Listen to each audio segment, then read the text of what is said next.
Okusaba kwa leero ku kanisa ya Christian Focus Center esangibwa Mengo mu Kisenyi kukulembeddwamu omulabirizi Dr. David Livingstone Kiganda era nga kutandise n'okusinza okuyita mu nnyimba ez'amaloboozi.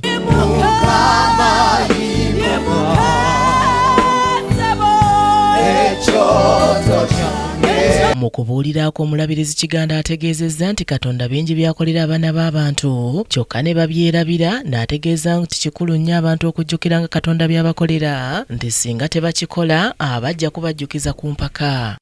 Oyogere nga Dawudi bwe yayogera omugeni nti nzijukira ayi Mukama. Njagala okukakasa mu bigambo bye ngenda okwogera olwaleero. Katonda bw'anaamala n'akujjukira abantu bagenda kuba tebalina choice, bagenda kujjukira lwa mpaka.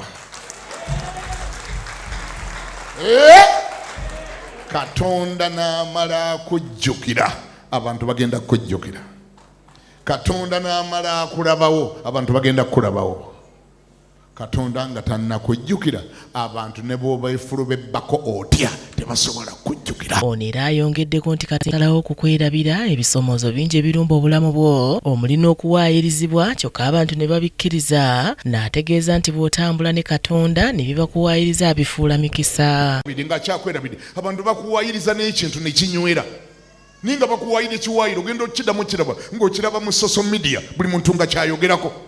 Ninga bakuwaayiriza kiwaayiriza. Omulabirizi Kiganda era asabye abantu ba Katonda okukomya okusaliranga abalala omusango nga tebasoose kwetegereza nti kuba si buli ali mu mbeera nti aba alina kyagimanyiiko. Mulekerenga ngaawo okusala emisango okutuusa ng'omaze kutegeera oba ddala wategedde bulungi. Abantu bangi nnyo abali mu makomera nga talina kye yali akoze. Wasinzidde n'asaba abantu ba Katonda obutakola bubi abo ababakola obubi bo basigale nga bakola bulungi nti kuba Katonda ekyo kyayagala. Bakukola ebibi tebikukyusa nga naawe ne weekyanga, naawe n'ogamba kati nange ngenda kufumita, nange ngenda bakola bubi, ke bankoze ekyo nange ngenda bakola bwendi. Tokyukanga kukola ekyo. Beka bo bakolenga obubi gwe kolanga bulungi bwereere. Alabudde abayisa amaaso mu bantu ababasabira n'abasaba n'okussa obwesigwa bwabwe mu Katonda. Edi agenda kunsabira nti angizimbe obutamanya Bayibuli bwe bukutawaanya. Yusufu yali mu kkomera naye nga avvuunula ebirooto by'abalala ne bafuluma mu kkomera era nga gwavvuunudde afuluma. Bw'obanga gwe Yusufu naawe kankulabule tozimbanga omutima n'ogaana okugasa abalala olw'okuba gwe tonnakifuuka basabire bagende bakifuuka. Mu ngeri emu omulabirizi asabye abantu okujjukiranga abo ababayamba mu bulamu era babeebazenga okusinga okuboogerera amafuukuule. Okwebaza muyigenga okusiimako, muyigenga okwebaza.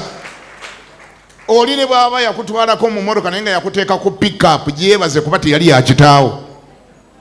Ne bw'aba yagatuula emabegaawo leka kifuula mboozi eri negative. Ab'emmoloka bazibu nnyo. Okimanyi omwami yalina dabo kabini naye ekisebo yatuuka tutwalako n'ayimirira n'agamba mutuule eyo mabega mudde mabega eyo. Kyogereko bulungi nakyo kyebaze. Yali tavudde waka ng'agenda kutwala ggwe. Abantu baakowa okutwalako. Abantu be batwalako babba amasimu, babba laputoopu. Bw'atyo nga yeegatiddwako Omusumba Cindy Kiganda bajjukiza abakkiriza ku kusaba kw'olunaku lwa famire okw'okubaayo nga 3 omwezi ogujja ku kanisa ya Christian Focus Center Mengo mu Kisenyi wansi w'omulamu okugamba nti nze n'ab'ennyumba yange tunaaweerezanga Katonda nga muno mugenda kubaamu okusabira ebintu bingi omuli n'ekirwadde ky'Ebola n'ebirala. Ku lwokusatu nakusomezi nga mmeka 3 Family Prayer Summit.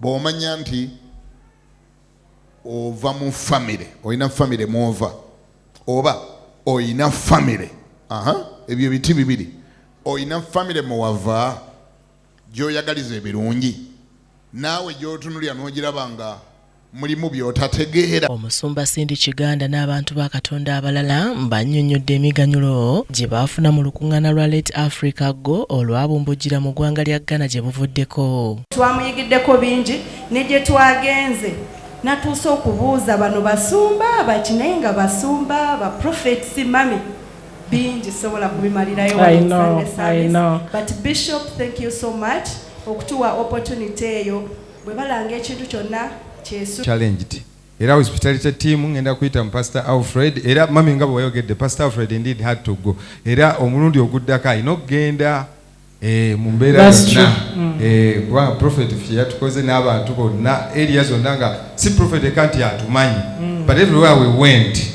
they showed us love and hospitality. Bantu mukama batuyungako. We got connected to so many people. Tweyunze ku bantu bangi. As Bishop introduced, I came with a team from Uganda. Bishop ngayanjula nti nazane team okuva Uganda. Especially team from Let Africa Go. Okusingira ddala mu Let Africa Go. Knowing that Uganda is the next host of Let Africa Go. Okumanya nti Uganda yegenda okyaza These people from South Africa, from Ethiopia, from Angola, from US, from UK, they wanted now to know the Ugandans because they knew they are coming here. Kabagahe Mary Rose yakusakidde eggulire lino ku Rocket TV amalindirire.